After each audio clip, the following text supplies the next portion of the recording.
Soil pH does not matter as much as people make it. If you have a pH between 5.5 and 8, you are perfectly fine, and you do not need to amend your soil with any sort of elemental sulfur if your pH is on the higher end, or garden lime if your pH is on the lower end.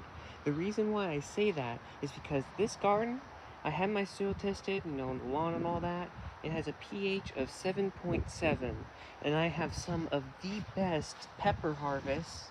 I mean, look how huge these peppers are, and they're still blooming. I need to stake up this plant again because it is just overloaded with peppers. And look at this. The melons, amazing. Huge melons, beautiful plants. I have had hardly any fertilizer on this, just some slow release organic and a little bit of water soluble, as you're supposed to. And then the reason why I can attest to the lower end of that spectrum, between 5.5 and up, is because I have family that lives in like the Seattle area. They have very acidic soil, but their plants still do well in ground with no amendments and just a regular fertilizer regimen. Especially elemental sulfur is a big cost, and especially unless you want to like turn your hydrangeas blue, then of course use it, because there is some use to it. I'm not going to say it has absolutely no use at all. But the only time I would use lime is either if your garden soil was below a 5.0, which is very rare, or if I was using a 100% peat moss soil, up like a potting soil or raised bed garden soil. pH does not matter as much because, they say the scientists or whatever, they say the plants need to have the soil pH between 6 and 6.5 or 6.8, something like that. But I find that is not really true for optimum growth. Last year I had a tomato, a super sweet 100 that was growing in the ground, and I probably had 1,000 or 1,500 tomatoes come off of that thing. It was so prolific, and I didn't do any, sulfur, lime, anything.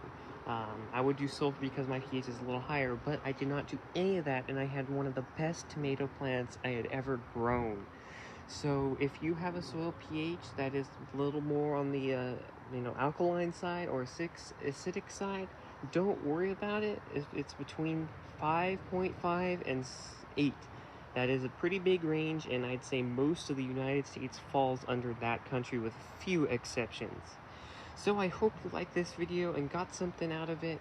Sometimes you do not need to listen to all the advice out on the internet, especially when I have proven it myself and I have witnessed it myself, that soil pH does not matter as much in the garden as something else like water, fertilizer. Having that good regimen matters more than soil pH. Now, the one exception I will say for elemental sulfur is you do need to use it in blueberries. Blueberries is very important for you to use elemental sulfur because they require a pH of less than 5 in most cases. So I don't have my example plant right here, but that is the only exception I would use elemental sulfur in. But as you can see, it is not always necessary, even if your plants fall outside of this range, to have healthy, vibrant, bountiful, and abundant harvests.